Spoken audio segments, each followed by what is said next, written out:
चुनाव आयोग का कहना यह है कि जांच के दौरान 18 लाख ऐसे वोटर्स मिले जो मृत हैं, लेकिन उनके नाम पर वोटर लिस्ट में शामिल हैं। जांच में 26 लाख लोग ऐसे वोटर्स की पहचान हुई है जो बिहार के बाहर या किसी दूसरे विधानसभा क्षेत्रों में जा चुके हैं। इसके अलावा 7 लाख लोगों ने 2 जगह वोट बनवा रखा है, जो कि साफ तौर पर नियमों का उल्लंघन है। वहीं करीब 11,000 ऐसे नाम भी हैं जिनका पता ही नहीं चल पाया है, और यही वजह है कि चुनाव आयोग की फाइनल वोटर लिस्ट में 51 लाख वोटर्स के नाम हटाए जाएंगे। बिहार में इस साल चुनाव है और उससे पहले चुनाव आयोग के इस खुलासे से सियासी दलों में खलबली है। 51 लाख नाम हटेंगे तो किसे फायदा होगा और किसे नुकसान होगा? अब सबसे बड़ा सवाल यही बन गया है। इस बीच चुनाव आयोग ने वोटर लिस्ट रिवीजन पर नया आंकड़ा जारी किया है। चुनाव आयोग ने बताया है कि अब तक 97% से ज्यादा वोटर्स के फॉर्म जमा हो चुके हैं। केवल 2.70% लोगों के फॉर्म जमा होना बाकी है। 26 जुलाई तक फॉर्म जमा करने की अंतिम तारीख है और 11 अगस्त को चुनाव आयोग वोटर लिस्ट जारी कर देगा। वोटर लिस्ट रिवीजन को लेकर बिहार की सियासत गरमाई हुई है। पिछले 2 दिन से बिहार विधानसभा में इसे लेकर जबरदस्त हंगामा चल रहा है। आज बिहार विधानसभा के मॉनसून सत्र का तीसरा दिन है। आज फिर वोटर लिस्ट रिवीजन को लेकर बिहार विधानसभा में हंगामे के पूरे आसार हैं। तेजस्वी यादव लगातार चुनाव आयोग पर बीजेपी के इशारों पर काम करने का आरोप लगा रहे हैं। कह रहे हैं कि बीजेपी के इशारों पर चुनाव आयोग दलितों, पिछड़ों और मुसलमानों का वोट काटने का काम कर रहा है। इधर सरकार इस मुद्दे पर विधानसभा के अंदर चर्चा करने से भाग रही है। लोकतंत्र की जननी बिहार है और वहीं से लोकतंत्र को खत्म करने का प्रयास कर रही है चुनाव आयोग बीजेपी के इशारे पे। लोगों का अधिकार ही नहीं छीन रही है वोट का, बल्कि अस्तित्व को ही मिटाने में लगी हुई है। और हम लोग बिहार विधानसभा, क्योंकि बिहार का लोकतंत्र का मंदिर सबसे बड़ा है, वहाँ हम चाहते हैं कि इस इशू पे, एसआईआर के इशू पे चर्चा हो। लेकिन सरकार के लोग जो हैं भाग रहे हैं। आखिर क्या कारण है कि सरकार के लोग जो है एसआईआर पे चर्चा करने से भाग रहे हैं? सुप्रीम कोर्ट ने भी फटकार लगाई, इलेक्शन कमीशन को सलाह दिया, लेकिन इलेक्शन कमीशन अब तक जो है प्रेस कॉन्फ्रेंस उनके कमिश्नर्स अब तक जो है नहीं किए हैं। आखिर क्या कारण है? डर किस बात का है? भारत के नागरिक हैं, नहीं हैं तो फिर आपको वोट देने का अधिकार कहां से है? यही तो है। ये साफ साफ बोले। हमारे गांव की कहावत है, रोने का मन हुआ तो आंख में गड़ा खुट्टी। ये इनको दर्द है, कुछ और दर्द है रोहिंग्या और बांग्लादेशियों के लिए कि रोहिंग्या और बांग्लादेशियों का क्या होगा। उसी में ये कह रहे हैं तेरा क्या होगा कालिया। ये डर उन्हीं को है। जन स्वराज के संस्थापक प्रशांत किशोर ने कहा कि चुनाव आयोग ने समाज के उन लोगों के नाम हटाने का प्रयास किया है जो सत्ताधारी दल के खिलाफ है। सरकार चाहे जितनी भी कोशिश कर ले, नवंबर में नीतीश कुमार और एनडीए को सत्ता से जाने से कोई रोक नहीं सकता।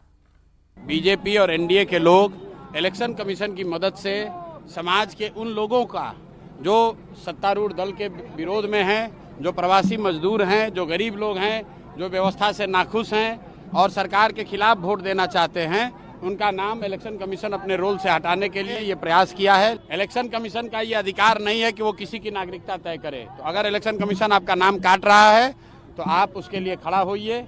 सरकार चाहे जितना जुगत लगा ले, नवंबर में नीतीश कुमार को, नवंबर में एनडीए की सरकार को जाने से कोई रोक नहीं सकता है। बिहार में वोटर लिस्ट रिवीजन को लेकर विपक्ष लगातार अटैकिंग मोड में है। इसे लेकर संसद में भी चर्चा की मांग की जा रही है। इस वक्त इमरान मसूद जी हमारे साथ हैं। इमरान भाई, क्या रहने वाला है आज विरोध प्रदर्शन? आप तो विपक्ष करेगा आज, और काली पट्टी बांधने की भी बात कही गई है। नहीं, हम देखिए, हमारा विरोध पूरी तरीके से लोकतांत्रिक तरीके से हम लोग हर चीज कोशिश कर रहे हैं कि इस लोकतंत्र की रक्षा की जा सके। गरीबों को, दलितों को, पिछड़ों को, आदिवासियों को और अल्पसंख्यकों को जो मताधिकार से वंचित करने की साजिश की जा रही है, हम उससे साजिश से बचाने का काम कर सकें। जो बाबा साहेब भीमराव अंबेडकर का सपना था कि देश का राजा भी और रंक भी एक ही पलड़े के अंदर बैठेगा, उस सपने को चकनाचूर करने का काम जो देश के अंदर हो रहा है, हम उसको रोकने की कोशिश कर रहे हैं। देश में 90% बनाम 10% की लड़ाई है। 10% लोग राज करें और 90% लोग गुलामी करें। उस तरफ जो देश जा रहा है, हम उसको रोकने के अंदर पूरी जी जान से जुटने का काम करेंगे। सरकार कह रही है कि भाई देखो, सुप्रीम कोर्ट ने भी इस पर रोक नहीं लगाई और चुनाव आयोग पर आप लोग सवाल खड़े करते हैं, यही चीजें आप कर रहे हैं। नहीं, सवाल तो खड़े होंगे ना। चुनाव आयोग जिस तरह से आंकड़े दे रहा है, ऐसा कौन सा चुनाव आयोग के पास मैकेनिज्म है कि वो इतनी जल्दी सारे के सारे काम पूरे कर लेता है? ऐसा कौन सा मैकेनिज्म है चुनाव आयोग के पास कि उसने फटाफट करा? तो बैठ करके कमरे के अंदर हो रहा है सब काम। तो आप वोटों को जोड़ रहे हो और वोटों को घटा रहे हो और बढ़ा रहे हो, इधर घटा दो उधर बढ़ा देते हो। तो ये जो खेल आप कर रहे हो वोटर लिस्ट का, महाराष्ट्र में पकड़ा नहीं गया था, बाद में पकड़ा गया चुनाव के। अब यहाँ हम चुनाव से पहले ही सारी चीजों के लिए सजग हैं। तो चर्चा आप चाहते क्या है? चर्चा हो और चर्चा हो, सारी चीजों के ऊपर बात हो। पार्लियामेंट के अंदर आपको सच्चाई बतानी पड़ेगी। पार्लियामेंट के अंदर जो आप बोलेंगे उसके अंदर एक एक लफ्ज के अंदर वजन होगा। बाहर कुछ भी आप बोलते रहिए, पार्लियामेंट के अंदर बोला हुआ एक एक चीज, एक एक रिकॉर्ड होगी, एक एक बात का वजन होगा। इसीलिए हम ऑपरेशन सिंदूर पे भी चर्चा चाहते हैं, इसीलिए इसके ऊपर भी चर्चा चाहते हैं। बिहार में एसआईआर पर टक्कर है, लेकिन ये टक्कर केवल बिहार में नहीं है, बल्कि बिहार से निकलकर ये दिल्ली तक के पार्लियामेंट तक पहुंच रही है टक्कर। हमारे सहयोगी नीतीश चंद्र इस वक्त पटना से लाइव जुड़े हुए हैं। हमने बीते 2 दिनों का कामकाज तो देख लिया, विधानसभा ठप है क्योंकि वही हंगामे हैं। आज एक बार फिर हंगामे के आसार हैं। कितने लाख वोटर्स के नाम कटने जा रहे हैं ये इलेक्शन कमीशन बता चुका है और उसके पीछे का वाजिब कारण भी, पर विपक्ष है कि मान नहीं रहा।